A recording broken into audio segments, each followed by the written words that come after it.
নবীজি সারাটা জীবন উম্মতি উম্মতি বলে কেঁদেছে। শুধু তাই না, কখনো যুদ্ধের ময়দানে, উহুদের ময়দানে, বদরের প্রান্তরে, আবার কখনো তায়েফের ময়দানে রক্ত ঝরিয়ে, আবার কখনো নিজের দেশ থেকে দেশান্তরিত হয়ে মদিনার পথে, আবার কখনো হেরার গুহায়, আবার কখনো গাড়ি সুরে, আবার কখনো চোখের পানিতে বুক ভাসিয়ে নবীজির জীবিত অবস্থায়, আবার কখনো মৃত্যুর সময়ে, আবার কখনো নবীজি দুনিয়া থেকে বিদায় হয়ে যাবার পরে। এ বাজান, এ গোপালপুরের বাবাজিরা, নবীজি দুনিয়ার জমিনে উম্মত ভুলে নাই। নবীজি দুনিয়া থেকে বিদায় হয়েছে রে, এরপরেও আমার নবী মদিনায় শুয়া উম্মত ভুলে নাই।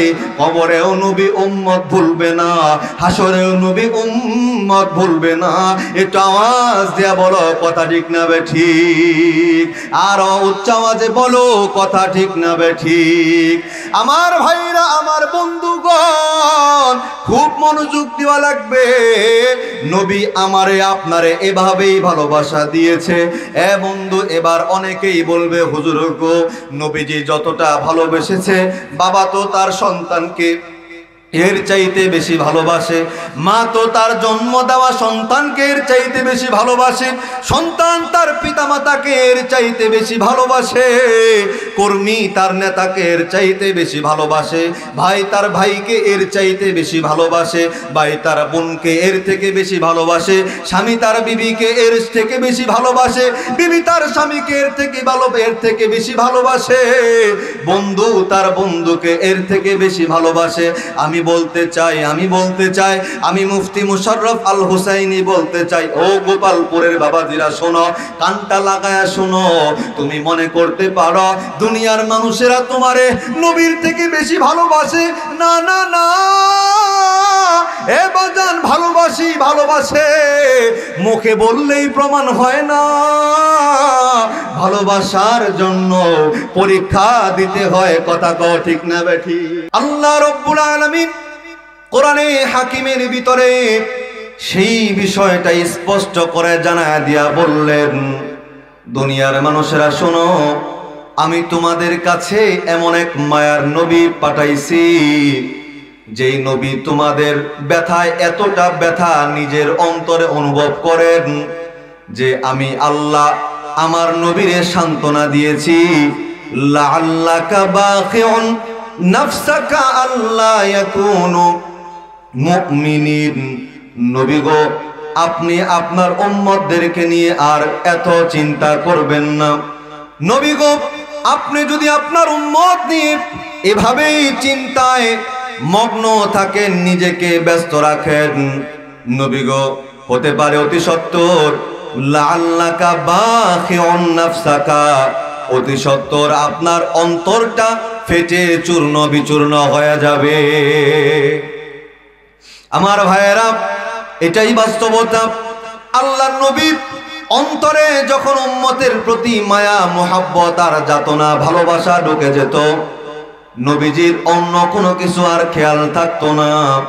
আম্মা জান আয়েশা সিদ্দিকা রাদিয়াল্লাহু তাআলা আনহা বর্ণনা করেন, হাদিসে আসছে, আল্লাহর নবীজি একদিন রাত্রিবেলায় আম্মা জান আয়েশা সিদ্দিকা রাদিয়াল্লাহু তাআলা আনহার হুজরার মধ্যে প্রবেশ করলেন। সেদিন আম্মা জানের হুজরার মধ্যে নবীজির থাকার পালা ছিল। আম্মা জান বলেন, নবীজি আমার ঘরে ঢুকলেন, নিজের গায়ের পোশাক মোবারকটা খুললেন। কিছুক্ষণ পরে নবী আবার ঘর থেকে পোশাক পরিধান করে বাহিরে বের হয়ে গেলেন। আম্মা জান আয়েশা বলেন, আমি মনে মনে ভাবলাম, আমার দয়ার নবী মাহবুবে কিবরিয়া মুহাম্মাদুর রাসূলুল্লাহ সাল্লাল্লাহু আলাইহি ওয়াসাল্লাম এই গভীর রজনীতে কোথায় চলে গেল? আমাকে কি রেখে অন্য কোন নবীর বিবির ঘরে ঢুকলো কিনা? আমি আয়েশার চিন্তা হচ্ছিল। আমিও ঘর থেকে কিছুক্ষণ পরে বের হলাম, একে একে নবীর অন্যান্য বিবিদের ঘরে ঢুকলাম। দুনিয়ার মানুষ রে, আম্মা জান আয়েশা বলেন, ও দুনিয়ার মানুষেরা, নবীর কোন বিবির ঘরে নবীকে আমি খুঁজে পেলাম না। নবীজিকে খুঁজতে খুঁজতে আমি হয়রান হয়ে গেলাম, কোথাও নবীজিকে খুঁজে পেলাম না। আমার চিন্তা হতে লাগলো কোন বেঈমান, কোন কাফির আবার আমার নবীর উপরে কোন আক্রমণ করেছে কিনা।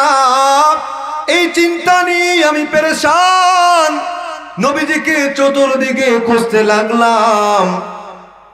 হঠাৎ করে খুঁজতে খুঁজতে আমার দুটা চোখ মসজিদে নববীর দিকে পড়ে গেল। আমি মসজিদে নববীর দিকে তাকায় দেখি রে,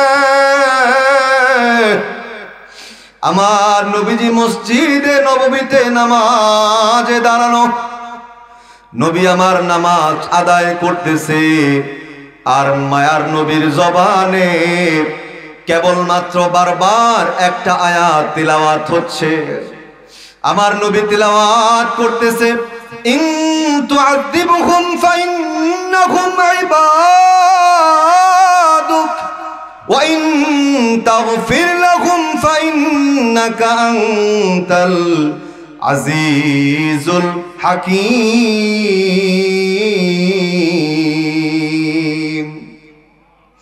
আমার নবী বারংবার আম্মাজান আয়েশা বলেন, নবী বারবার এই আয়াত তিলাওয়াত করতেছে।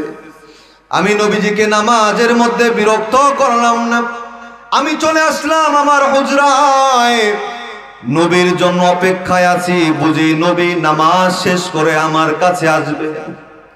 কিন্তু মুসলমান রে, ইমানদার বান্দারা, আম্মাজান আয়েশা সিদ্দিকা বলেন, রাত গভীর হয়ে যাচ্ছে, নবী আমার হুজরায় আসে না। আমি পেরেশান, এত রাত নবীজি তারপরেও কেন বাড়িতে আসে না। আমি আবার অপেক্ষার প্রহর গুনতেছিলাম। গুনতে গুনতে আকাশে রাতের অন্ধকার কেটে কিছুটা সাদা সাদা ভাব চলে আসলো, মানে তাহাজ্জুদের সময়। এরপরেও দয়ার নবী আমার হুজরায় আসে না। আমি আয়েশা পেরেশান, না জানি আমার নবীর কি হলো রে। আমার নবীরে খুঁজবার জন্য আমি আয়েশা পাগল হইয়া আবার মসজিদে নববীর দিকে ছুটে গেলাম। আমি যেই মাত্র মসজিদে নববীতে তাকাইছি, এ বাজান আম্মাদার ডাক দিয়া কয়, আমি তাকা দেখি রে, নবীজির পা মুবারক দুটা ফুলে গেছে, নবীজির দেহটা ফুলে গেছে, হাত ফুলে গেছে। নবীজির লালিমা মাখা সুন্দর চেহারার মধ্যে রক্ত যেন জমা হয়ে গেছে। নবীজি এখনো নামাজে দাঁড়ায় আছে। আরো আশ্চর্য কথা আম্মাজান বলেন, ওই যে রাতের শুরুতে নবীর জবানে যে আয়াত শুনলাম, সারাটা রাত পার হয়ে গেল, আমি যা দেখি রে, নবীজির জবানে এখনো সেই আয়াতের তেলাওয়াত হচ্ছে। বুঝো নাই বাবা, বুঝো নাই, নবীর জবানে যে আয়াতের তিলাওয়াত, তার অর্থ হলো, ওগো আল্লাহ, তুমি যদি আমার উম্মতদেরকে শাস্তি দাও, আল্লাহ এরা তো তোমারই গোলাম, ওয়া ইন তাগফির লাহুম ফাইন্নাকা আনতাল আজিজুল হাকীম। আর তুমি যদি তোমার বান্দাদেরকে মাফ করে দাও, তবে তো তুমি পরাক্রমশালী, তবে তো তুমি দয়াময়। এটা আওয়াজ দিয়ে চিৎকার দিয়ে বলা যায় কি আল্লাহু আকবার। ইমানদারের আওয়াজে বলা যায় কি আল্লাহু আকবার। আমার ভাইয়েরা, সেই রাতের শুরু ভাগে নবী আমার বিছানায় না যায় নামাজে দাঁড়াইছে রে বাবা। উম্মতের চিন্তায় পড়ে নবী আল্লাহর কাছে কোরআনের যে আয়াত তিলাওয়াত করতেছে। রাত পার হয়ে যাচ্ছে, নবীজির পা ফুলে গেছে, হাত ফুলে গেছে, নবীজির কিন্তু কোনো দিকেই কোনো প্রক্ষেপ নাই। কেন বাবা? ওই যে উম্মতের প্রতি মায়া, উম্মতের প্রতি দয়া, উম্মতের জন্য আল্লাহর কাছে ফরিয়াদ, ওগো আল্লাহ তুমি আমার উম্মতকে মাফ করে দাও। এভাবেই নবী আমাকে আপনাকে ভালোবাসা দিয়েছেন। কখনো প্রভাতে, কখনো দ্বিপ্রহরে, কখনো সন্ধ্যার গুদুলিতে, কখনো রাতের আধারে, কখনো প্রচন্ড রৌদ্রের তাপে মরুভূমিতে, আবার কখনো ঝড় বৃষ্টি উপেক্ষা করে নবীজি সারাটা জীবন উম্মতি উম্মতি বলে কেঁদেছে।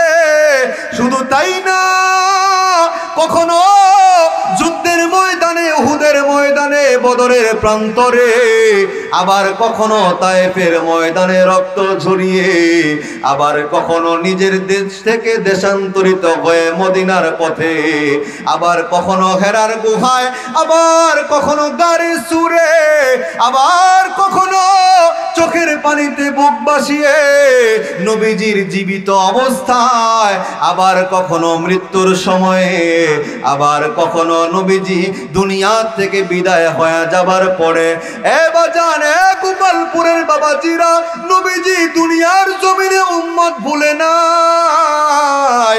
নবীজি দুনিয়া থেকে বিদায় হয়েছে রে, এরপরেও আমার নবী মদিনায় শুয়া উম্মত ভুলে নাই। কবরেও নবী উম্মত ভুলবে না, হাসরেও নবী উম্মত ভুলবে না। একটু আওয়াজ দিয়া বলো কথা ঠিক না বেঠিক? আরো উচ্চ আওয়াজে বলো কথা ঠিক না বেঠিক? আমার ভাইরা, আমার বন্ধুগণ, খুব মনোযোগ দেওয়া লাগবে। নবী আমারে আপনারে এভাবেই ভালোবাসা দিয়েছে।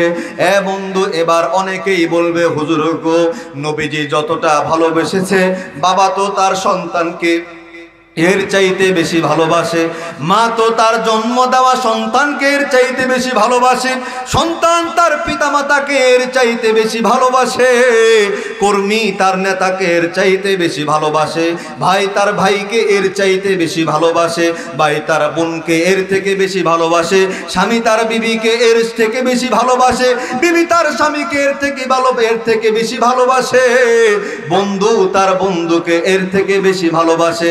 আমি বলতে চাই, আমি মুফতি মুশাররফ আল হুসাইনি বলতে চাই, ও গোপালপুরের বাবাজিরা শোনো, কানটা লাগায়া শোনো। তুমি মনে করতে পারো দুনিয়ার মানুষেরা তোমারে নবীর থেকে বেশি ভালোবাসে, না না না, এ বাজান ভালোবাসে, মুখে বললেই প্রমাণ হয় না। ভালোবাসার জন্য পরীক্ষা দিতে হয়, কথা কও ঠিক না বেঠি? ভালোবাসার জন্য পরীক্ষা দিতে হয়। মুখে বলে ভালোবাসি, মুখে বলে ভালোবাসে, এই ভালোবাসার কোনো দাম নাই রে বন্ধু। ভালোবাসার জন্য পরীক্ষা দিতে হবে, ভালোবাসার মানদণ্ডে ভালোবাসা পরিমাপ করতে হবে। এ বাজান কেমনে যে বুঝাই? আপনারা জানেন দুনিয়ার জমিনে স্বর্ণ মাপার একটা যন্ত্র আছে না নাই? এই কথা কয় না আছে না নাই? তেমনি ধান মাপার যন্ত্র আছে না নাই? মিষ্টি মাপার যন্ত্র আছে না নাই? এ বন্ধু, সব মাপার যন্ত্র আছে, যেমন ভালোবাসা মাপার যন্ত্র আছে তেমন। বলবেন হুজুর গো, জীবনে কোনোদিন শুনি নাই। অসুবিধা নাই, আজ শুনে যান, বুঝে যান।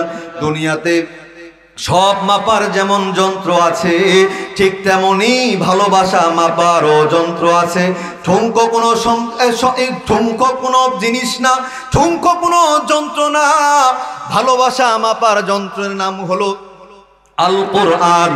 চিৎকার দিয়ে বলেন না সুবহানাল্লাহ। ভালোবাসা মাপার যন্ত্রের নাম কি? বলেন, ভালোবাসা মাপার যন্ত্রের নাম কি? ভালোবাসা মাপার যন্ত্রের নাম হচ্ছে আল কোরআন। দুনিয়ার জমিনে সব মাপার যন্ত্র আছে, ঠিক তেমনি ভালোবাসা মাপার যন্ত্র আছে। বলবেন হুজুর প্রমাণ দেন। হ্যাঁ, প্রমাণ দিচ্ছি। কোরআনে কারিম খুলুন। কোরআনে কারিমে ছোট বড় সব মিলে 114 সূরা আছে। 80 নম্বর সূরা কোরআনে কারিমের 30 নম্বর পারা, 36, 37, 38, 39 নম্বর আয়াত। সূরাটির নাম সূরা আবাসা। আল্লাহ রাব্বুল আলামিন সেই আয়াতগুলির ভিতরে ভালোবাসা মাপার যন্ত্রের কথা উল্লেখ করেছেন। চিৎকার দিয়ে একবার বলা যাবে কি সুবহানাল্লাহ? আরেকটা আওয়াজ দিয়ে বলা যাবে কি সুবহানাল্লাহ? এই আয়াতে ভালোবাসা মাপার যন্ত্রের কথা বলা হয়েছে। বলবেন হুজুর কেমনে? আমি কোরআন থেকে বলার আগে আপনাদেরকে একটু আমাদের ভাষায় বুঝায় নেই। দেখবেন আমাদের বাংলা ভাষায় একটা প্রবাদ আছে, বিপদে পড়লে বন্ধুর পরিচয়। কথা কয় না, আছে না নাই? জীবনে শুনেন নাই? বিপদে পড়লে বন্ধুর পরিচয়।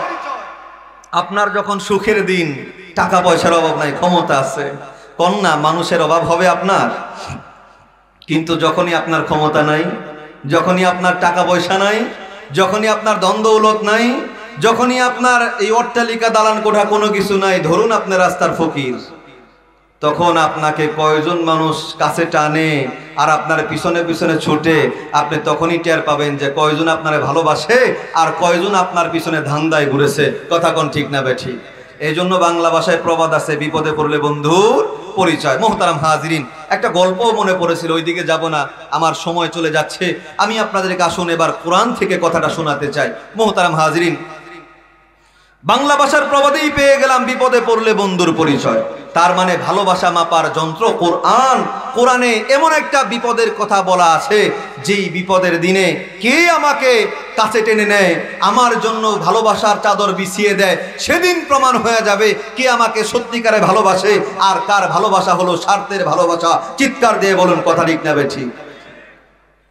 আমার ভাইয়েরা, কোরআনে কারিমের সূরা 36, 37, 38, 39 নম্বর আয়াতে আল্লাহ এমন একটা কঠিন দিনের কথা বলেছেন, পৃথিবী ধ্বংস হয়ে যাবে, সমস্ত মানুষ মরে যাবে, আবার সিংহায় ফু দেওয়া হবে, মানুষগুলাকে তোলা হবে, হাসরের ময়দান কায়েম হয়ে যাবে।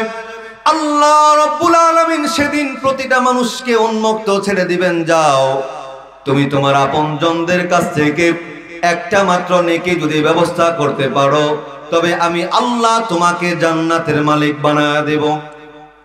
সেদিন আমি আর আপনি খুশি হয়ে আপন মানুষ চলে যাব আমার বাবার কাছে, যায় বলবো, বাবা দুনিয়ার জমিনে আমি সন্তানকে কত কষ্ট করে লালন পালন করেছো বাবা, আজকে আমি তোমার সন্তান বড্ড বিপদে পড়ে গেছি বাবা, একটা মাত্র নেকি হলে আল্লাহর জান্নাতে যেতে পারি, দিয়ে দাও।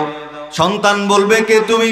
তোমারে চিনি না, দুনিয়ার জমিনে আমার কোনো সন্তান ছিল না, চলে যাও, আমি তো নিজের চিন্তাই বাঁচি না। সন্তান সেদিন মনক্ষুণ্ণ হয়ে চলে যাবে তার মায়ের কাছে, ডাকদা বলবে, মা গো দুনিয়ার জমিনে আমার জন্য তুমি কত কষ্ট করেছো, 10 মাস 10 দিন বুকে লইয়া কত কষ্ট সহ্য করেছো মা, যা দুনিয়াতে অন্য কেউ সহ্য করবে না। মাগো আজকে একটা মাত্র নেকির জন্য আল্লাহর জান্নাতে যাইতে পারি না, মাগো একটা মাত্র নেকি আমাকে দিয়ে দাও, একটা মাত্র নেকি নিয়ে আল্লাহর জান্নাতের মালিক হতে চাই। মা সেদিন ডাকতে বলবে, কি তুমি? তোমারে চিনি না, দুনিয়াতে আমার আপন বলতে কেউ ছিল না, দূর হয়ে যাও।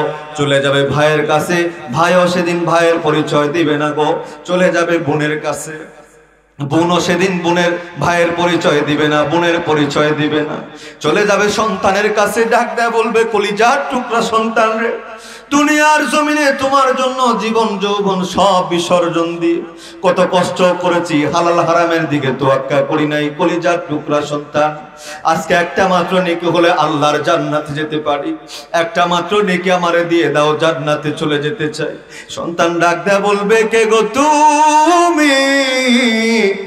তোমায় আমি চিনি না, দুনিয়াতে আমার কোনো বাবা ছিল না। আরে সন্তান ভুলে যাবে, ভাই ভুলে যাবে, নেতা নেত্রী সবাই ভুলে যাবে। আল্লাহ তো সেই কথাই কোরআনে বলল, ইয়াউমা ইয়াফিরুল মারউ মিন আখি ওয়া উম্মিহি ওয়া আবিহি ওয়া সাহিবাতিহি ওয়া বানি লিকুল্লি ইমরিইম মিনহুম ইয়াউমা ইযিন শাআনুন ইউগনি। সেদিন ভাই ভাইকে ভুলে যাবে, বোন ভাইকে ভুলে যাবে, বাবা মা সন্তানকে ভুলে যাবে, সন্তান বাবা মাকে ভুলে যাবে। সেদিন পিতামাতা তার সন্তানকে ভুলে যাবে, স্বামী তার স্ত্রীকে, স্ত্রী তার স্বামীকে ভুলে যাবে, কেউ তার আপন হবে না। সেদিন প্রতিটা মানুষ নিজেকে নিয়েই ব্যস্ত থাকবে। আমার নবীর সাহাবীরা আল্লাহ নবীর কাছে ডাক দেয়া কয়, নবী গো হাসরের কঠিন মাঠে যেদিন বাবা পরিচয় দিবে না, মা পরিচয় দিবে না, ভাই পরিচয় দিবে না, সন্তান পরিচয় দিবে না, ওগো নবীজি সকল আপন মানুষরা যখন দূর করে তাড়ায়া দিবে, ওগো নবীজি সেদিন যদি বিপদে পড়ে যায়, নবী গো আপনিও কি সেদিন আমাদেরকে উম্মত বলে পরিচয় দিবেন নাকি? নবী আমার ডাক দেয়া কয়, উম্মতরা রে শোনো, কঠিন হাসরের ময়দানে সবাই তোমাদেরকে ভুলে গেলেও তারা দিলেও আমি নবী কি তোমাদেরকে ভুলবো না, তারা দিব না। কঠিন হাসরের ময়দানে যেদিন মাথার আধা হাত উপরে সূর্য চলে আসবে, হে আমার উম্মত, সেদিন তোমরা আমি নবীরে 3 জায়গার মধ্যে খুঁজবে। একটু আওয়াজ দিয়ে বলা যায় কি নবীরে খুঁজতে হবে কোন জায়গায়, কয় জায়গায়? নবীরে খুঁজতে হবে 3 জায়গায়। তিরমিজি শরীফের হাদিস। আমার ভাইরা সাহাবায়ে کرام ডাক দেয়া কয়, ইয়া রাসূলুল্লাহ, ইয়া হাবিবাল্লাহ, নবী গো হাসরের কঠিন ময়দানে সেই 3 কোন জায়গা একটু আমাদেরকে জানায় দেন। আমার নবী ডাক দেয়া কয়, উম্মতরা রে, মাথার আধা হাত উপরে সূর্য থাকবে রে, মানুষেরা পাগল পারা হয়ে যাবে, তৃষ্ণার কারণে পানি পানি করতে থাকবে, গোটা হাসরের মাঠে কোনো পানি থাকবে না। আমার নবী কয়, আল্লাহ আমারে একটা কাউসার দান করবে, হাউজে কাউসার যার নাম, সেই হাউজে কাউসার নিয়া আমি আমার উম্মতের জন্য অপেক্ষায় থাকবো। আমার যে উম্মত আমার হাত থেকে এক পেয়ালা হাউজে কাউসারের পানি পান করবে, যতটা কাল তার হাসরের ময়দানে দাঁড়ায় থাকা লাগুক না কেন, আর জিন্দেগিতে কোনোদিন পানির পিপাসা লাগবে না। একটু চিৎকার দিয়ে বলা যায় কি আল্লাহু আকবার। নবীর 1 নাম্বার যেই জায়গায় খুঁজে পাওয়া যাবে সেটা হলো হাউজে কাউসারের পানি। সাহাবীরা জিগায়, নবী গো বলুন না 2 নাম্বার জায়গা কোন জায়গা, যেই জায়গায় আমরা আপনারে খুঁজে পাবো? নবী বলেন, দুনিয়ার মানুষের আমলনামা মাপার জন্য আল্লাহ একটা দাঁড়িপাল্লা কায়েম করবে, যেটারে বলা হয় মিজানের পাল্লা। পাল্লায় যার আমলনামাটা ভারী সে জান্নাতি, যার আমলনামার পাল্লাটা হালকা সে জাহান্নামী। আমার নবী কয়, 2 নাম্বার আমি মিজানের পাল্লার কাছে দাঁড়ায় থাকবো রে, আমি দেখবো আমার যে উম্মতের আমলের পাল্লাটা হালকা হয়ে যায়, গুনাহের পাল্লাটা ভারী হয়ে যাবে। আমি ডাক দেয়া বলবো, ওগো আল্লাহ, এটা আমার উম্মত, তার গুনাহের পাল্লাটা সওয়াবের পাল্লায়, সওয়াবের পাল্লাটা গুনাহের পাল্লায় পরিবর্তন করে, ওগো মালিক তুমি তার সওয়াবের পাল্লাটা ভারী করে দাও। আর একটা বার চিৎকার দিয়ে বলা যায় কি আল্লাহু আকবার। সাহাবীরা ডাক দেয়া কয়, নবী গো 3 নাম্বার কোন জায়গা, যেই জায়গায় আপনারে পাওয়া যাবে? আমার নবী ডাক দেয়া কয়, 3 নাম্বার জায়গা বড় কঠিন জায়গা, সর্বশেষ ঘাটি, সর্বশেষ ঘাটি। একদিকে থাকবে আল্লাহ পাকের জান্নাত, আর একদিকে হলো আল্লাহ পাকের হাসরের মাঠ, আর মাঝখানে জায়গা থাকবে হলো জাহান্নাম। হাসরের মাঠ থেকে ওই জান্নাত পর্যন্ত যাবার জন্য এই যে জাহান্নামের দাউ দাউ করা আগুন নামক গর্তটা, এই গর্তটা পাড়ি দিতে হবে। আল্লামা সুফিয়ান সাউরি রহমাতুল্লাহি আলাইহি বলেন, এই রাস্তাটা পাড়ি দেবার জন্য, গর্তটা পাড়ি দেবার জন্য আল্লাহ একটা ব্রিজ নির্মাণ করবেন। কোরআন ও হাদিসের ভাষায় যেই ব্রিজটার নাম হলো পুল সিরাত। সুফিয়ান সাউরি রাহিমাহুল্লাহ বলেন, ওই ব্রিজটা থাকবে চুলের চাইতেও বড় পাতলা, হীরার থেকেও বড় ধারালো। নবী কয়, 1000 মানুষ ওই ব্রিজটা, পুলসিরাতের ব্রিজটা পাড়ি দেবার জন্য উঠবে। 999 জন খণ্ড বিখণ্ড হয়ে জাহান্নামে পড়ে যাবে, 1000-এ কেবল 1 জন মানুষ জান্নাতে যাবে। আমার নবী ডাক দেয়া কয়, উম্মত রে, আমি তোমাদের জন্য পুলসিরাতের ব্রিজের কোনায় দাঁড়ায় থাকবো।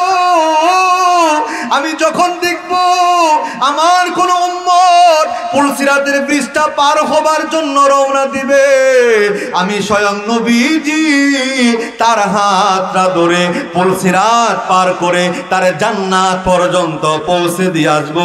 আর একটা বার উচ্চ আওয়াজে বলা যায় কি আল্লাহু আকবার। নবী কয়, আমার উম্মতিরা, এই 3টা জায়গায় তোমরা আমারে খুঁজে পাবে। কখনো হাউজে কাউসারের কাছে, কখনো মিজানের পাল্লার কাছে, আবার কখনো পুলসিরাতের কাছে। শুধু কি তাই, যেদিন সকল মানুষেরা ইয়া নাফসি ইয়া নাফসি বলতে থাকবে, বুখারী শরীফের বর্ণনায় হাদিসটি এসেছে, সকল মানুষ ইয়া নাফসি ইয়া নাফসি, আল্লাহ আজকে রহমান থাকবে না। আল্লাহ সেদিন সেদিন কহার জব্বার হয়ে যাবে। আল্লাহ বলবে লিমানিল মুলকুল ইয়াউম লিল্লাহিল ওয়াহিদিল কহার, আজকের রাজত্ব কার, অন্য কারো না। কঠিন দয়াময় আল্লাহর হচ্ছে আজকে কেবল একক রাজত্ব। আমার ভাইয়েরা, আল্লাহ রাব্বুল আলামিন নিজের সিংহাসনে থাকবে। গোটা হাসরের ময়দান একটাই মাত্র আওয়াজ, ইয়া নাফসি ইয়া নাফসি, হায় রে আজকে আমার কি হবে, আমার কি হবে। আদম বলবে ইয়া নাফসি, নূহ বলবে ইয়া নাফসি, ইদ্রিস বলবে ইয়া নাফসি, ইব্রাহিম বলবে ইয়া নাফসি, ইসমাইল বলবে ইয়া নাফসি, ইয়াকুব বলবে ইয়া নাফসি, ইউসুফ বলবে ইয়া নাফসি, সুলাইমান বলবে ইয়া নাফসি, হুদ বলবে ইয়া নাফসি, মুসা বলবে ইয়া নাফসি, হারুন বলবে ইয়া নাফসি, ঈসা রূহুল্লাহ বলবে ইয়া নাফসি। গোটা হাসরের ময়দানে একটাই মাত্র স্লোগান, হায় রে আজকে আমার কি হবে, আমার কি হবে। জানো জানো জানো, সেদিন একজনের জবান থেকে শুধু ভিন্ন আওয়াজ, ইয়া নাফসি যার জবানে থাকবে না, শুধু যার জবানে ইয়া উম্মতি ইয়া উম্মতি, হায় রে আজকে আমার উম্মতের না জানি কি হয়ে যায়। সকল মানুষরা মিলে আদম নবীর কাছে যায় বলবে, আব্বা জান আল্লাহ বড় কহার হয়ে গেছে, আপনি একটু আমাদের জন্য সুপারিশ করুন। আদম নবী বলবে, আজকে আল্লাহ যে অবস্থায় আছে আমি আদম সুপারিশ করার যোগ্যতা রাখি না, চলো নূহ নবীর কাছে। নূহ নবী বলবে, আমিও পারবো না। চলে যাও ইব্রাহিম খলিলুল্লাহর কাছে, যে ইব্রাহিম আল্লাহর জন্য পাগল ছিল। ইব্রাহিম নবী বলবে, আমি পারবো না। চলো ইসমাইল জাবিহুল্লাহর কাছে, ইসমাইল জাবিহুল্লাহ বলবে, আমিও পারবো না। চলো চলে যাই মুসা কালিমুল্লাহর কাছে, যেই মুসা কালিমুল্লাহ আল্লাহর সঙ্গে কথা কইছে। চলো মুসা কালিমুল্লাহ বলবে, আমিও আজকে আল্লাহর সামনে কথা বলতে পারবো না। চলে যাই, চলো চলো চলো ঈসা রূহুল্লাহর কাছে। ঈসা রূহুল্লাহ বলবে, আমি পারবো না। সবাই মিলে সিদ্ধান্ত নিবে, চলো চলে যাই একজনের কাছে, যিনি আল্লাহর জন্য যেমন পাগল, আরশের মালিক আল্লাহর জন্য, আল্লাহও তার জন্য তেমন পাগল। আসো চলে যাই মুহাম্মাদুর রাসূলুল্লাহর কাছে। সকল নবীরা, সকল মানুষেরা মিলে আমার নবী, আপনার নবী, দয়ার নবী মাহবুবে কিবরিয়া মুহাম্মাদুর রাসূলুল্লাহর কাছে যায় বলবে, ইয়া রাসূলুল্লাহ ইয়া হাবিবাল্লাহ, আজকে আল্লাহ কহার, আজকে আল্লাহ জব্বার, আল্লাহর সামনে আমরা কথা কইতে পারবো না। নবী গো দয়া করে একটু আপনি আল্লাহর কাছে সুপারিশ করুন। আমার নবীর জন্য আল্লাহর সিংহাসনের ডান পাশে মাকামে মাহমুদ ভিভিআইপি আসন রাখা থাকবে। আমার নবী মাকামে মাহমুদের মধ্যে ভিভিআইপি আসনে বসবেন না। আল্লাহর নবী সকলের কথা চিন্তা করে উম্মতের দরদি হইয়া আল্লাহর নবী আল্লাহ পাকের কুদরতি কদমে সিজদায় পড়ে কাঁদবে। আল্লাহ পাকের আরশ থরথর করে কাঁপতে থাকবে। আল্লাহ পাকের কুদরতি দিলে দয়ার সঞ্চার হবে। আল্লাহ ডাক দেয়া বলবে, ইয়া রাসূলুল্লাহ, ওগো আমার নবী, ওগো আমার হাবিব, কেন আপনি কান্দেন? দুনিয়াতে কান্না করেছেন, ওগো নবীজি আপনি আর কান্দেন না, আপনার চোখের পানি আর সইতে পারি না গো আমার হাবিব, আপনি ইরফা রাসাক, নবী গো আপনি আপনার মাথা উঠান। নবীজি মাথা উঠাবে না। আল্লাহ বলবে, নবী গো সালতুতা, কি চাবেন চান, যা চাবেন তাই দেওয়া হবে। বুখারীর বর্ণনায় আসছে নবী আমার তারপরেও মাথা উঠাবে না। আল্লাহ আবার বলবেন, নবী গো মাথাটা উঠান, যা চাবেন তাই দিব। নবী গো ইসফাতু শাফা, আবার নবীজি কার জন্য সুপারিশ করবেন? আপনি আজকে যার জন্য সুপারিশ করবেন গো নবী, আমি আল্লাহ আপনার সুপারিশ গ্রহণ করব। আমার নবী তখন মাত্র মাথাটা উঠাবেন। আমার নবী মাথা উঠায়া নবী বাবার কথা বলবে না, মায়ের কথা বলবে না, নবী চাচার কথা বলবে না, নবী আমার নাতি হাসান হুসাইনের কথা বলবে না, নবী আমার কলিজার টুকরা সন্তান ফাতেমার কথা বলবে না। নবী মাথা উঠায়া বলবে, ওগো আল্লাহ আমার একটা উম্মতকে রাইখা, আমার আমার আমার আমার একটা উম্মতকে রাইখা আমি তোমার নবী জান্নাতে যাব না। একটাবার চিৎকার দিয়া কি আল্লাহু আকবার? নবীর প্রেমে পাগল হইয়া আরেকবার বলা যায় কি আল্লাহু আকবার? নবী আমার উম্মতের পাগল, নবী উম্মতের কথা মাথা উঠায়া সবার প্রথম বলবে। এই কেমন নবী পাইলাম, কেমনে বুঝায়? একজন গায়ক নবীর প্রেমে গায়, আমি শুধু একটু গাওয়ার চেষ্টা করি, পারলে নবীর আশেক হইয়া আমার সঙ্গে গায়ো বাজান গায়ো। রহমতে আলম নবী, রহমতে আলম নবী, কোরআনে প্রমাণ, উম্মত বিনে কে বুঝিবে আমার দয়ার নবীর শান? আশিক বিনে কে বুঝিবে আমার দয়ার নবীর শান? কথা বলেন ঠিক না ঠিক? গাওয়া যাবে না? কষ্ট হয়? গাওয়া যাবে না? নবীর আশেক হয়ে আমার সঙ্গে গাওয়ার চেষ্টা করুন। রহমতে আলম নবী, রহমতে আলম নবী, কোরআনে প্রমাণ, উম্মত বিনে কে বুঝিবে আমার দয়ার নবীর শান? আশিক বিনে কে বুঝিবে আমার দয়ার নবীর শান? নবী আমার মদিনার বুলবুল,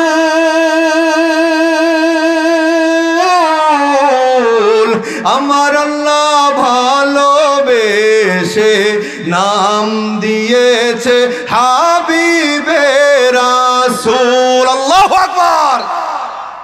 নবী আমার হাবিবে রাসূল, আমার আল্লাহ ভালোবেসে নাম দিয়েছে মুহাম্মদ রাসূল। ওই নবীকে ভুল বুঝিলে, ওই নবীকে ভালো না বাসলে থাকবে না ঈমান। আশিক বিনে কে বুঝিবে আমার দয়ার নবীর শান? উম্মত বিনে কে বুঝিবে আমার দয়ার নবীর শান? চিৎকার দিয়ে বলো কথা ঠিক না ঠিক? আর আওয়াজ দিয়ে কথা ঠিক না ঠিক? আমার ভাইরা খারাপ লাগতেছে, কষ্ট হচ্ছে, ছেড়ে দিব? আর কিছুক্ষণ বলবো? কষ্ট হচ্ছে না তো? মনোযোগ আছে তো বাবা? আমরা সবাই খুব খেয়াল করব। এই যে নবীজি যেদিন সবাই আমাকে ভুলে গেল, সেদিন কিন্তু নবীর ভালোবাসায় সত্য প্রমাণিত হয়েছে। চিৎকার দিয়ে বলো কথা ঠিক না ঠিক? সবাই ভুলে গেছে, বাবা মা নেতা নেত্রী সব ভুলে গেছে, আমার নবী উম্মতকে ভুলে নাই। উম্মত ছাড়া নবীজি জান্নাতে যাবেও না। চিৎকার দিয়ে বলো কথা ঠিক না ঠিক? মুহতারাম হাজরিন, এই যে নবীজি দুনিয়াতে ভালোবাসা দিলেন, নবীজি রোজা থারে শুয়ে শুয়ে উম্মতের জন্য চিন্তায় মগ্ন আছেন। যেদিন সবাই ভুলে যাবে, নবীজি সেদিনও ভুলে যাবেন না। এই যে নবীজি আমাকে আপনাকে এত ভালোবাসলেন, ওই যে বলেছিলাম নবী উম্মত হিসাবে আমাদেরকে কতটা ভালোবেসেছেন, জানলাম কেন ভালোবাসলেন, এটা একটু জানার দরকার আছে না নাই? আসুন সংক্ষিপ্তভাবে আমি জানাবার চেষ্টা করব। নবীজি আমাকে আপনাকে কত ভালোবেসেছেন বুঝেছি তো ইনশাআল্লাহ। সংক্ষিপ্তভাবে এখন জানা লাগবে নবীজি আমাকে আপনাকে এত ভালোবেসেছেন কেন? কোনো কারণ আছে না নাই? দেখুন, কারণ ছাড়া কেউ কোনো কিছুই করে না। এই যে আল্লাহ পাক আমাদেরকে বানিয়েছেন, বলুন তো কেন? ইবাদতের জন্য। কোরআনে আছে না, ওমা খলাকতুল জিন্না ওয়াল ইনসা ইল্লা লিয়াবুদুন, আমি মানুষ জিন বানাইছি আমার ইবাদতের জন্য। আল্লাহ পাক জান্নাত বানাইছে কাদের জন্য? মানুষের জন্য। তা আল্লাহর নবী আমাকে আপনাকে এত ভালোবাসা দিয়েছেন, ভালোবেসেছেন, কারণটা কি? হ্যাঁ হ্যাঁ হ্যাঁ, একটা কারণ আছে বাবা, একটা কারণ। মনে রাখবেন, কেউ কোনোদিন কারণ ছাড়া কোনো কিছু করে না। বলবেন বাবা মা কারণ ছাড়া করে? আপনি বড় হবেন, সন্তান বড় হওয়ার পরে যদি পিতামাতার ভরণ পোষণ না দেন, বাবা মা আপনাকে দেখতে পারবে? বলবে তোর মতো সন্তান দরকার নাই। কথা কোন ঠিক না ঠিক? নবীও আমাকে আপনাকে এত ভালোবেসেছেন, একটা কারণ আছে। সেটা কি? ওই কারণটার মধ্যে আবার আমরাই আছি, সুবহানাল্লাহ বলুন। সেই কারণ হচ্ছে বুখারী শরীফের বর্ণনা, ওই যে হাদিস পড়েছিলাম, নবী বলেন লা ইউমিনু আহাদুকুম হাত্তা কুনা হাব্বা ইলাইহি মিন ওয়ালিদিহি ওয়া ওয়ালাদিহি ওয়ান নাসি আজমাইন। নবী ডাক দেয়া কয়, উম্মত, আমি যেহেতু তোমাকে তোমার বাবার থেকে বেশি ভালোবাসি, মায়ের থেকে বেশি ভালোবাসি, তোমার সন্তানের থেকে বেশি ভালোবাসি, তোমার বিবির থেকে বেশি ভালোবাসি, তোমার নেতার থেকে বেশি ভালোবাসি, তোমার সমাজের থেকে বেশি ভালোবাসি, তোমার নিজের জীবনের চাইতে যেহেতু আমি নবী তোমাকে বেশি ভালোবাসি, তবে আমি তোমার কাছে চাই একটা জিনিস, সেটা হলো আমি যেমন তোমাকে ভালোবাসি তেমন ভালোবাসা তোমার কাছে চাই। তার মানে হলো তোমার বাবা, তোমার মা, তোমার সন্তান, তোমার স্ত্রী, তোমার নেতা, তোমার নেত্রী, গোটা পৃথিবীতে যা কিছু আছে, এমনকি তোমার জীবনের চাইতে আমি নবীকে যতক্ষণ পর্যন্ত বেশি ভালো না বাসবে ততক্ষণ পর্যন্ত তুমি সত্যিকারে ইমানদার হতে পারবে না। চিৎকার দিয়ে বলুন কথা ঠিক না ঠিক? এজন্য যতই চিল্লাই, নবীরে যদি আমার জীবনের থেকে বেশি ভালো না বাসতে পারি, নবী বলেছেন লা ইউমিনু আহাদুকুম, তোমরা কেউ ইমানদার হতে পারবে না। এজন্য নবী ভালোবাসা দিয়েছেন যেমন, নবী ভালোবাসা চায়ও তেমন। চিৎকার দিয়ে বলুন কথা ঠিক না ঠিক? মুহতারাম হাজিরিন, বলবেন হুজুর এইভাবে কি ভালোবাসা যায়? হা হা হা, এভাবেও ভালোবাসা যায়। লম্বা কোনো কথা না, আমার নির্ধারিত টাইম প্রায় শেষের দিকে। আমি আপনাদেরকে নবীকে কেমন ভালোবাসতে হবে, মুহতারাম হাজিরিন, সাহাবীদের জীবন থেকে আমি আপনাদেরকে ছোট্ট একটা কাহিনী শোনাতে চাই। আল্লাহর কোরআন সূরাতুল বাকারা প্রথম পৃষ্ঠার দ্বিতীয় পৃষ্ঠার শেষের দিকে আয়াত, আল্লাহ বলেছে আমিনু কামা আমানান নাস, ও ঈমানদারেরা, ও মানুষেরা, তোমরা এমন ভাবে ঈমান আনো যেমন সাহাবা একরাম ঈমান এনেছিল। নবীজি সাহাবীকে যেমন ভালোবেসেছিল, তোমরাও নবীকে তেমন ভালোবাসো। চিৎকার দিয়ে বলুন কথা ঠিক না ঠিক? এই জন্য সাহাবা একরাম নবীকে যেমন ভালোবেসেছেন তেমন আমাদের ভালোবাসার দরকার আছে না নাই? মুহতারাম হাজিরিন, লম্বা কোনো কথা নয়, আমি আপনাদেরকে একজন সাহাবীর দৃষ্টান্ত শুধুমাত্র উপস্থাপন করতে চাই। সাহাবীর নাম হযরত হানজালা রাদিয়াল্লাহু তাআনহু। হয়তো আপনারা নামটা শুনেছেন, কাহিনীও শুনেছেন। আমি শুধু আপনাদেরকে মুজাকারা করবার জন্য, মনে করিয়ে দেওয়ার জন্য আপনাদেরকে আরেকবার শোনাচ্ছি। আমার ভাইয়েরা, আল্লাহর নবী উহুদের ময়দানে যাবেন যুদ্ধ করবার জন্য। নবী আমার এলান করে দিলেন, এ সাহাবীরা ঘোষণা করে দাও, আমি নবীজি সাহাবীদেরকে মসজিদে নববীর মধ্যে ডেকেছি। আল্লাহর নবী এই আহ্বানটা ছড়িয়ে দিতে বললেন। একজন সাহাবী ঘোষণা করে ছড়িয়ে দিচ্ছিল। সেদিন কেবলমাত্র সবেমাত্র একজন নওজোয়ান যুবক সাহাবী বিবাহ করে বাড়িতে নববধূ নিয়ে এসেছেন। ফুলসজ্জা হয় নাই, বাসর হয় নাই। আল্লাহর নবীর আহ্বান তার কানে চলে গেছে, হাইয়া আলাল জিহাদ। রে সাহাবী, আল্লাহর নবী জিহাদের ময়দানে যাবে, মসজিদে নববীতে সমবেত হওয়ার জন্য ডেকেছেন। সাহাবী বিবির ভালোবাসা উপেক্ষা করে, ফুলসজ্জার মুহূর্ত উপেক্ষা করে সাহাবী চলে গেলেন মসজিদে নববীতে। আল্লাহর নবী দাঁড়ায়া বললেন, রে সাহাবীরা, আল্লাহর দ্বীনের জন্য, মানবতার জন্য আমি নবীর মহব্বতে কে আছো গো, উহুদের ময়দানে নিজের জীবনটা বিলায় দিতে প্রস্তুত? হাজার হাজার সাহাবা একরাম দুটো হাত তুললো বাবা।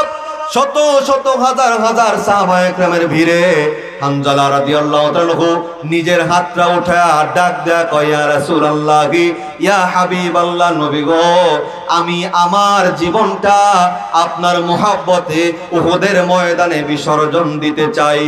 নবী ডাক দেয়া কয়, হানজালা রে, তুমি তো কেবল আজকে বিবাহ করেছো, ফুল সজ্জা হয় নাই, বাসর হয় নাই। হানজালা, তোমার যুদ্ধের ময়দানে যাওয়া লাগবে না, তুমি তোমার বাড়িতে চলে যাও। হানজালা মনটা খারাপ করে চোখের পানিতে দাড়ি মোবারক ভিজায়া বুক বাসায়া কান্না করতে করতে নিজের বাড়ির দিকে চলে যায়।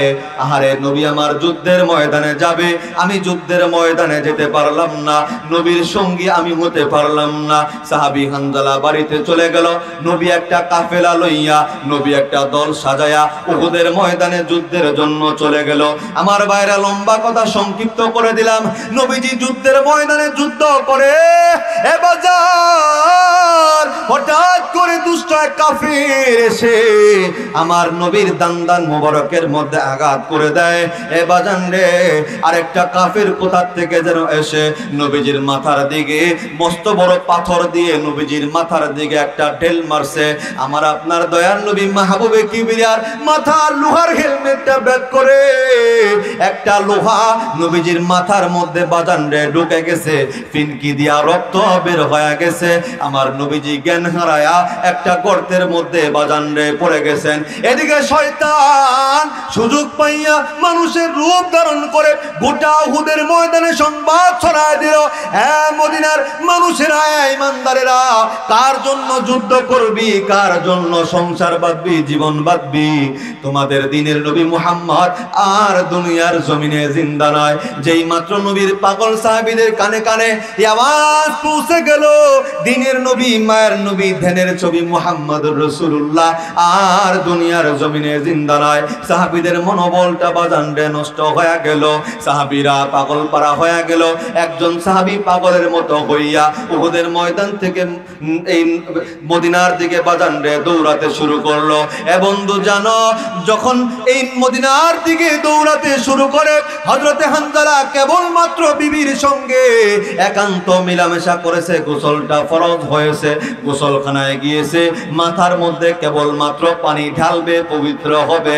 হঠাৎ করে ওই যে লোকটা বাড়ির পাশ দিয়ে যায় আর ডাক দিয়া কয়, মদিনার মানুষেরা রে, কার জন্য জীবন বাঁধবি রে, কার জন্য সংসার বাঁধবি? দিনের নবী মুহাম্মদ আর দুনিয়াতে নাই। এ বাজার, হানজালা রাদিয়াল্লাহু তাআলা যেই মাত্র এই কথাটা শুনলো, দিনের নবী, মায়ের নবী মুহাম্মদ সাল্লাল্লাহু আলাইহি ওয়াসাল্লাম আর দুনিয়ার জমিনে জিন্দা নাই। কি জন্য গোসল করব, কিসের জন্য গোসল করব? যেই দুনিয়াতে আমার নবী নাই রে, আমি হানজালা সেই দুনিয়াতে থাকবো না। হানজালা গোসল না করে পাগল পারা হইয়া বাড়ির দিকে দৌড়ায়, ঘরের কিনারায় যায়, দরজার সামনে যায়, ডাক দেয়, বিবি রে, তাড়াতাড়ি তরবারিটা হাতে তুলে দে, উহুদের ময়দানে যুদ্ধের জন্য যাব। বিবি ডাক দাও, কয়, স্বামী গো, যুদ্ধের ময়দানে যান, বাধা দেব না, তবে স্বামী গোসল ফরজ হয়েছে, ফরজ গোসলটা করে যান। ডাক দেয়, কয়, বিবি রে, যেই দুনিয়াতে আমার নবী নাই, আমি হানজালা সেই দুনিয়াতে থাকবো না। নিষ্ঠুর কাফিরদেরকে জাহান্নামে পাঠাবো, নতুবা শহীদ হইয়া নবীর সঙ্গে জান্নাতে চলে যাব। বিবিরে গোসল করব না, দে দে দে তরবারিটা আমার হাতে তুলে দে। বিবি তরবারিটা হাতে তুলে দিল। হানজালা পাগলের মতো হইয়া বুক ভরা নবীর প্রতি ভালোবাসা রেখে রে যুদ্ধের ময়দানে, উহুদের ময়দানে ছুটে যায়। এ বাজান বীর বিক্রমের সঙ্গে যুদ্ধ করতে শুরু করে। হঠাৎ করে একদল কাফের এসে হানজালার বুকের মধ্যে আঘাত করে। এ বাজান মুহূর্তের মধ্যেই নবীর প্রেমে পাগল হানজালা নিজের জীবনটা উহুদের ময়দানে বিলায়া দেয়। এ বাজান জানো, একটা জায়গার মধ্যে আমার নবীকে আহত অবস্থায় পাওয়া যায়। যেই মাত্র নবীর প্রাথমিক চিকিৎসা সম্পন্ন করা হলো, আমার নবীর জ্ঞানটা ফিরা মাত্র নবীর যে মাথায় রক্ত দান দান মোবারক শহীদ হয়েছে, নবীর সেই দিকে কোনো খেয়াল নাই। আমার নবী ডাক দেয়া কইরে, সাহাবীরা, আমার অন্যান্য সাহাবীদের কি অবস্থা? এ সাহাবীরা, যুদ্ধ মুলতবি ঘোষণা করে দাও। যারা শহীদ হয়েছে গোসল না দিয়া, তাদেরকে জামা কাপড় না পাল্টায়া, রক্ত মাখা কাপড়েই তাদেরকে জানাজা পরে তোমরা কবরস্থ করে দাও। আর যারা আহত আছে রে, তাদের জন্য চিকিৎসার ব্যবস্থা করে দাও। নবী যেই মাত্র এই কথা বলল, মদিনার অদূর প্রান্ত থেকে একটা যুবতী নারী দৌড়ে আসে। ইয়া রাসূলুল্লাহ, ইয়া হাবিবাল্লাহ, নবী গো, না না না, আপনি আগে কোন সাহাবীর লাশ দাফন করতে বলবেন না গো নবী, না না না, লাশ দাফন করতে বলবেন না নবী গো, আপনি আগেই কারো লাশ কবরে নামাইতে বলবেন না। আমার নবী ডাক দেয়া কয়, কে গো তুমি? তোমারে তো চিল্লাও না। নারীটা ডাক দেয়া কয়, নবীজি গো আমি আপনার প্রেমে পাগল হানজালার বিবি। নবী গো হানজালার কানে যেই মাত্র খবর পৌঁছেছে আপনি নবী দুনিয়ার জমিনে জিন্দা নাই, শহীদ হয়ে গেছেন, আমার স্বামীর উপরে গোসল ফরজ হয়েছিল, আমার স্বামী ফরজ গোসল না করে নবী গো উহুদের ময়দানে চলে আসছে। নবী গো দেখেন না আমার স্বামীটা কোথায় আছে। আমার নবী পাগল হয়ে যায়, রে সাহাবীরা দেখো না দেখো না আমার প্রেমে পাগল হানজালা কোথায়। নবীর প্রেমে পাগল হানজালারে গোটা উহুদের ময়দানে খোঁজা হলো, নাই রে নাই, হানজালা গোটা উহুদের ময়দানে নাই। আমার নবীর দুইটা চোখ দিয়া পানি, নবীর চোখ মুবারক থেকে পানি ঝরতে শুরু করলো। আমার নবী ডাক দেয়া বলে দেখো না আমার প্রেমে পাগল হইয়া হানজালা বুঝি নিজের জীবনটা বিসর্জন দিছে, শহীদ হয়েছে, দেখো না আমার হানজালার লাশটা কোথায় আছে। সাহাবীরা দৌড়ে যায় দেখে গো যারা শহীদ হয়েছে তাদের মধ্যে ও হানজালা নাই। ডাক দেয়া কয় নবীজি গো যারা শহীদ হয়েছে তাদের মাঝেও হানজালা নাই। আমার নবী কান্দে রে, আমার নবীর দুইটা চোখ বয়া বয়া পানি ঝরে।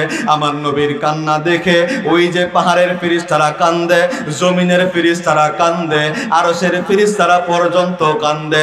ডাক দেয়া কই মালিক রে তোমার নবীর চোখের পানি সইতে পারি না, ও আল্লাহ তোমার নবীর চোখের পানি বন্ধ করার ব্যবস্থা করো।